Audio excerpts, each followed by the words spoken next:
For more on this, we can talk now with Susi Snyder. She's a leading expert in nuclear disarmament with ICAN. That's the International Campaign to Abolish Nuclear Weapons, whose work has been recognized with the Nobel Peace Prize. Susi, thanks for being with us. Survivors of Hiroshima have dedicated their lives to ensuring this tragedy never happens again.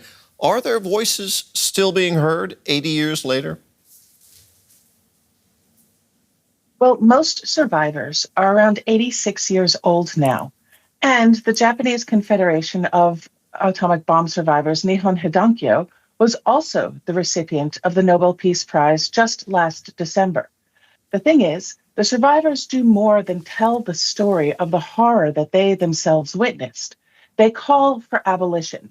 And now more than 70% of these survivors in a recent poll have demanded that the Japanese government and all governments join the Treaty on the Prohibition of Nuclear Weapons to make sure that no one ever lives through what they themselves suffered.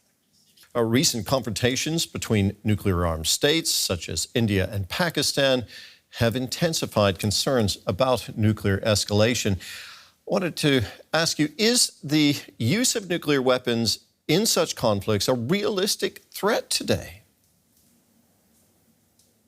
Unfortunately, it is. Not only is the risk of use of nuclear weapons in a conflict a higher threat than it has ever been before, but the risk of accident or misunderstanding and an escalation caused by misunderstanding, by some blustering or some misinterpretation of data, or the misreading of data provided by artificial intelligence could lead to the use of nuclear weapons, which would rapidly expand into a nuclear conflagration like the world has never seen.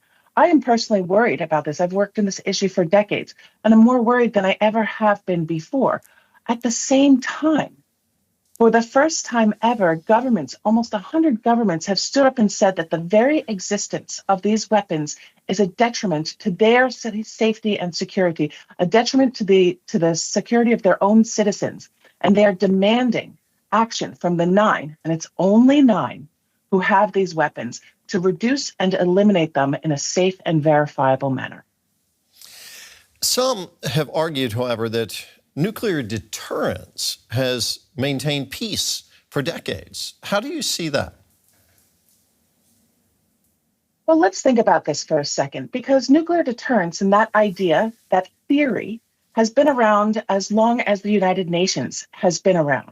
So we have to ask ourselves, is it the threat to incinerate cities like Hiroshima and Nagasaki were incinerated? Or is it the fact that we can participate and all states participate in a community of nations to argue their differences, not on the battlefield, but in conference rooms, to find solutions to their problems? I think this theory of nuclear deterrence is unprovable. What it does do, however, it poses a risk of failure, and nuclear deterrence could fail at any moment, and that is a risk that we can't afford to take.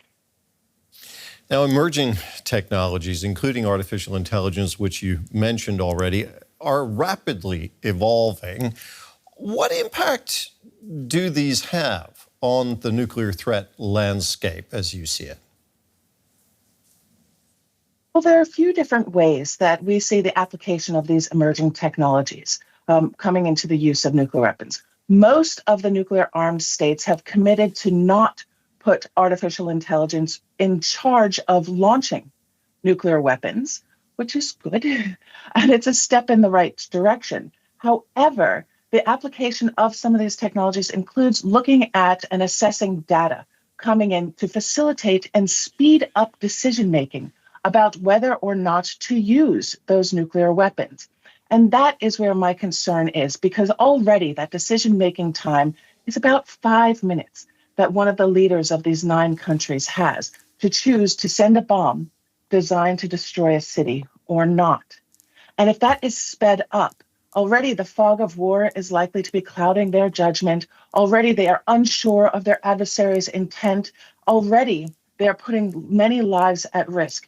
What could making that decision faster do except increase the risk to all of us? And that's just one of the many worries I have with the application of these emerging technologies. Thank you. So, Susi, just one last question. What, if anything, gives you hope that the world will one day be free of nuclear weapons? Well, we have lived through a time where we had tens of thousands of these weapons, and there are fewer now today than there were before. It is times of great crisis, great concern, great urgency that we come together and realize we have to take these off the table. The Treaty on the Prohibition of Nuclear Weapons, to which most governments on the planet have adhered, is a way to do that, and it is moving the needle forward to the end of nuclear weapons. And I am confident that through this treaty and through other negotiated agreements, I will live to see the end of nuclear weapons. Susi, thank you very much. That was Susi Snyder with the International Campaign to Abolish Nuclear Weapons, ICAN.